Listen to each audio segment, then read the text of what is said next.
Hello students, BSc second year. हमने last video में बात करी थी स्पेसिफिक कंडक्टेंस के बारे में। किसके बारे में बात करी थी?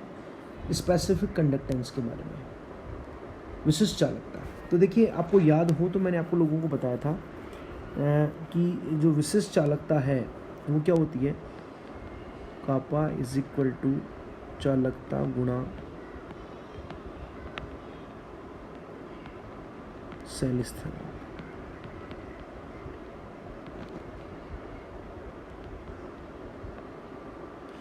ये तो एक सिंपल सी डेफिनेशन है, लेकिन समझिएगा आप इस बात को ढंग से। ये तो एक सिंपल सी डेफिनेशन है और कुछ भी नहीं है, लेकिन सबसे इम्पॉर्टेंट बात इसको समझने की है कि मैंने कल आपको ये बताया था कि सेल स्थिरांक होता है L/A। अगर if L is equal to 1 centimetre, A is equal to 1 centimetre square है, तो फिर कापा किसके बराबर हो जाएगी? सी के बराबर हो जाएगी। दोनों 1 1 होंगे तो कापा किसके बराबर हो जाएगी? सी के बराबर हो जाएगी। ये मैंने आप लोगों को लास्ट में बताया था, और इसके बारे में बार बार मैं आप लोगों को कह रहा था कि ये जो 1 सेंटीमीटर और ये 1 सेंटीमीटर स्क्वायर है, इसको अपन ये समझ सकते हैं कि अगर एक घन के रूप में लें तो A बराबर तो लंबाई गुणा चौड़ाई होता है, लेकिन L को अगर मैं ऊंचाई मान लूँ तो लंबाई गुणा चौड़ाई गुणा ऊंचाई इन दोनों चीज़ों के अंदर आ जाएगा। तो मैं ये कह सकता हूँ कि एक ऐसा क्यूब, या मैं कह दूँ एक ऐसा सेल जिसका आयतन कितना है, 1 गुणा 1 गुणा 1 गुणा 1। ये देखो, ये तो A हो गया, ये L हो गई। Centimetre cube, centimetre square A में आ गया और L में सेंटीमीटर आ गया, तो सेंटीमीटर क्यूब हो गया। क्या हो गया? ये सेंटीमीटर क्यूब। जब 1 सेंटीमीटर क्यूब को एक सीधा सा अप्रोक्सीमेशन है कि ये 1 ml भी होता है, क्योंकि आयतन होता है, आयतन 1 गुणा 1 गुणा 1 हो गया, तो 1 सेंटीमीटर क्यूब 1 ml। तो हम सीधे सीधे ये कह सकते हैं कि एक ऐसा सेल जिसकी इलेक्ट्रोडों के बीच की दूरी 1 सेंटीमीटर है और उसके अनुप्रस्थ काट का क्षेत्रफल 1 सेंटीमीटर स्क्वायर है, तो उस सेल के अंदर 1 ml विद्युत अपघट्य का विलयन उपस्थित होगा। 1 ml विद्युत अपघट्य का विलयन उपस्थित होगा, और उस विलयन की जो चालकता है वो क्या कहलाती है? विशिष्ट चालकता। मतलब उसी की चालकता को हम विशिष्ट चालकता कह सकते हैं। दूसरे शब्दों में मैं ये कह सकता हूँ कि ऐसा कोई भी इलेक्ट्रोलाइटिक सेल जिसके अंदर 1 ml विलयन उपस्थित है, तो उस विलयन की चालकता को मैं क्या कह सकता हूँ? विशिष्ट चालकता कह सकता हूँ। अब देखो, अपन बात करते हैं molar conductance and equivalent conductance क्या होता है। सबसे पहले मोलर कंडक्टेंस। देखिए, मोलर कंडक्टेंस को प्रेजेंट किया जाएगा लैम्डा m से। सबसे पहले मैं बात कर रहा हूँ मोलर कंडक्टेंस के बारे में, और इसकी डेफिनेशन ध्यान से समझना। देखो, फार्मूले में सीधा भी बता दूंगा, रट भी लोगे, लेकिन आगे जाकर के आपको मतलब न्यूमेरिकल्स वगैरह में प्रॉब्लम आएगी, इसलिए मैं बता रहा हूँ। लैम्डा m बराबर होता है उस विलयन की चालकता, उस विलयन की चालकता, उस विलयन की चालकता जिसके अंदर विद्युत अपघट्य का 1 मोल उपस्थित हो। आप नोट कर सकते हैं, ऐसा विलयन जिसके अंदर उस विद्युत अपघट्य का 1 मोल 1 मोल उपस्थित होना चाहिए। समझिए इस बात को, ध्यान से समझिए क्या मतलब है इसका, कि आपने कितना भी पानी, जैसे एक्वस सॉल्यूशन बनाते हैं अपन, विद्युत अपघट्य का जलीय विलयन तैयार करते हैं, गलित विलयन तैयार करते हैं। तो जब जलीय विलयन अपन तैयार करेंगे, तो मान लो मैंने NaCl को घोलना है, इस बीकर के अंदर किसको घोलना है? NaCl को घोलना है। तो NaCl का 1 मोल उपस्थित होना चाहिए। कितना भी पानी, उससे मतलब नहीं है, 1 मोल उसके अंदर होना चाहिए, ना 1 मोल से कम ना 1 मोल से ज़्यादा। तो उस विलयन की चालकता को हम उस इलेक्ट्रोलाइटिक की क्या बोलते हैं? मोलर कंडक्टेंस बोलते हैं। लैम्डा m से प्रेजेंट किया जाता है। अब सपोज कीजिए मैं आपसे कहूँ, ध्यान देने के एग्जाम्पल से मैं आप लोगों को समझा रहा हूँ, कि जैसे मान लीजिए आपको कहा गया 0.1 मोलर विलयन की लैम्डा m ज्ञात कीजिए। 0.1 मोलर विलयन की लैम्डा m हमें ज्ञात करना है। अब देखिए क्या मतलब इसका।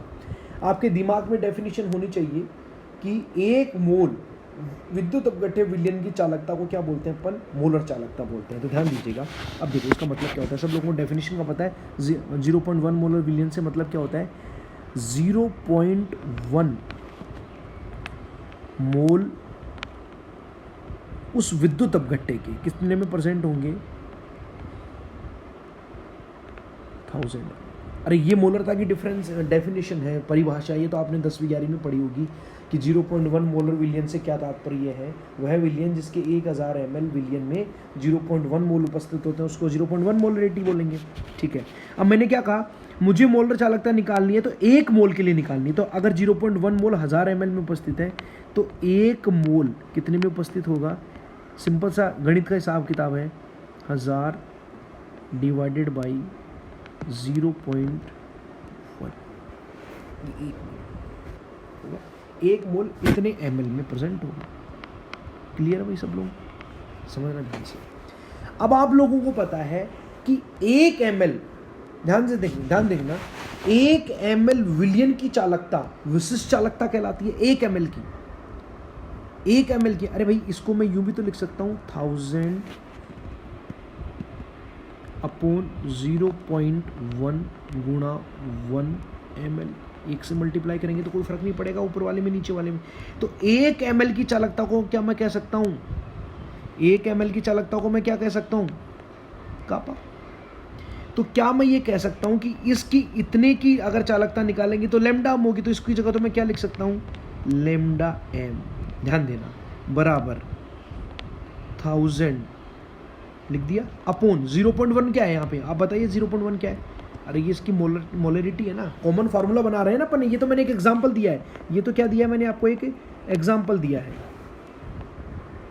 एग्जांपल दिया है ये तो इसके मैं फार्मूला बनाऊं तो फार्मूला रटना नहीं पड़ेगा ना आपको। भाई 0.1 मोल विलयन की चालकता को मोलर चालकता कहते हैं, लैम्डा लिख दिया, बराबर 1000 आ गया। 0.1 क्या था? इसकी मोलरिटी। तो यहाँ पे क्या लिख सकता हूँ? मोलरिटी इनटू, ये कितना सिंपल सा फार्मूला है, molar conductivity is equal to 1000 upon molarity into kappa. आप दोबारा समझ सकते हैं, एक बार मैं फिर से बता सकता हूँ कि 0.1 मोलर विलयन की अगर आपसे मोलर कंडक्टिविटी पूछे तो मैं ये कह सकता हूँ कि what is the meaning bye 0.1 molar. 0.1 molar का मतलब सब लोगों को पता है कि 0.1 मोल 1000 ml विलयन में उपस्थित होंगे।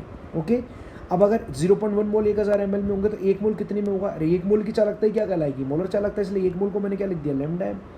अब 1000 अपॉन 0.1 होगा कि नहीं होगा? तो आपको पता है 1 ml विलयन की चालकता भी मैंने आपको बताया था, kappa is equal to C into L/A। L/A को 1 मान लेंगे तो 1 ml विलयन की चालकता को क्या कह देते हैं अपन? चालकता कहते हैं, इसे चालकता। तो इसको एक बार दूंगा तो एक कापा हो गया, 1000 अपॉन मोलरिटी इंटू कापा। ये आपका क्या आ गया? मोलर कंडक्टिविटी आ गई। क्लियर है सब लोगों को? अब देखिए क्वेश्चंस वगैरह आप सोल्व करते रहना, इसके बाद में मैं आपसे बात करता हूँ कि इसका यूनिट क्या होगी। तो देखिए यूनिट क्या होगी, यूनिट आप देख सकते हैं, unit of lambda M, lambda क्या होगी? देखो molar conductivity lambda M is equal to kappa into 1000 upon molarity, ऐसा फार्मूला हमने बनाया था। अब कापा का जो यूनिट है वो आप सब लोगों को पता है, ओम इनवर्स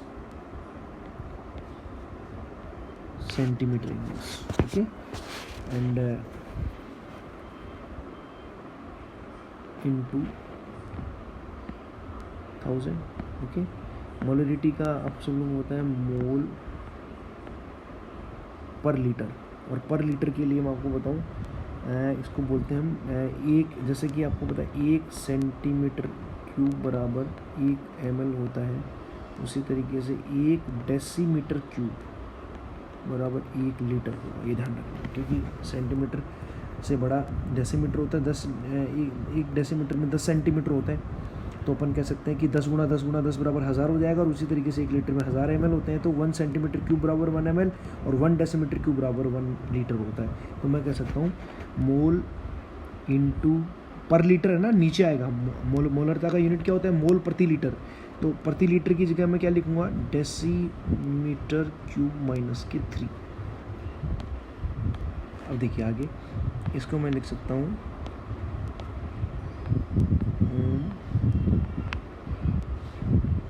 सेंटीमीटर इंटू, तो ये उसके बाद में 1000 आ गया, divided by mole into decimetre cube को हम क्या बोल सकते हैं, आप बताइए। देखो ये एक्चुअली क्या है, इसको हम बोल सकते हैं सेंटीमीटर क्यूब इनवर्स, क्योंकि 1 डेसीमीटर बराबर 10 सेंटीमीटर होता है। अब चूंकि ये डेसीमीटर क्यूब इनवर्स है, मतलब नीचे की तरफ है एक तरीके से, या मैं इसको ये भी कह सकता हूँ, अगर आप चाहें तो इसको यू ना बना करके और इसको अपन ये भी बना सकते हैं।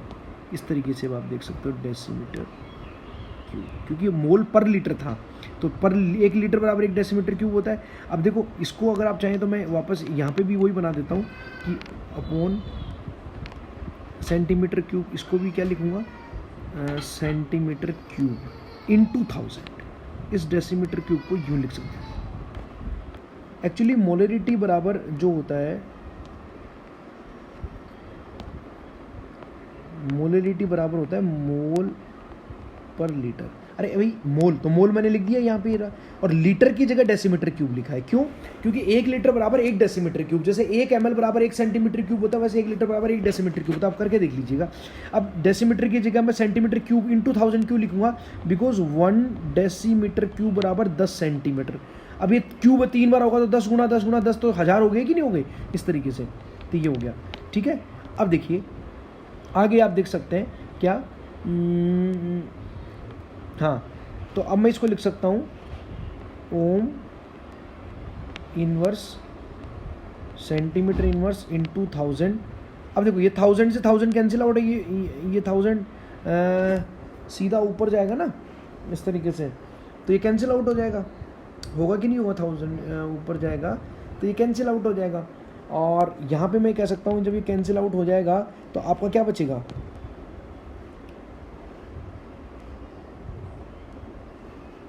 ये सीधा ऊपर जाएगा तो बचेगा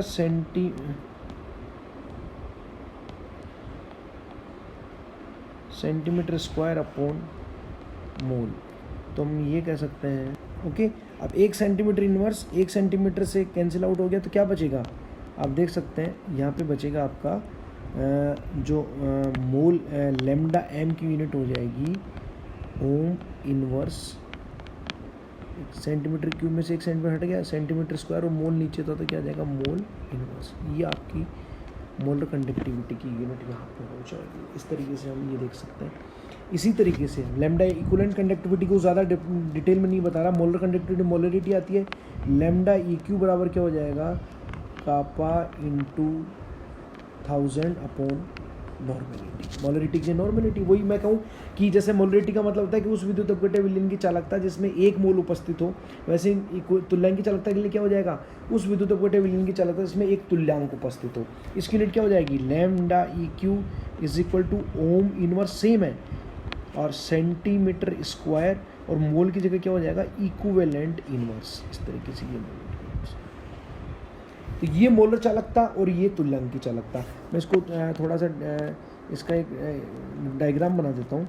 ये आपका लैम्डा एम और ये आपका लैम्डा ई क्यू।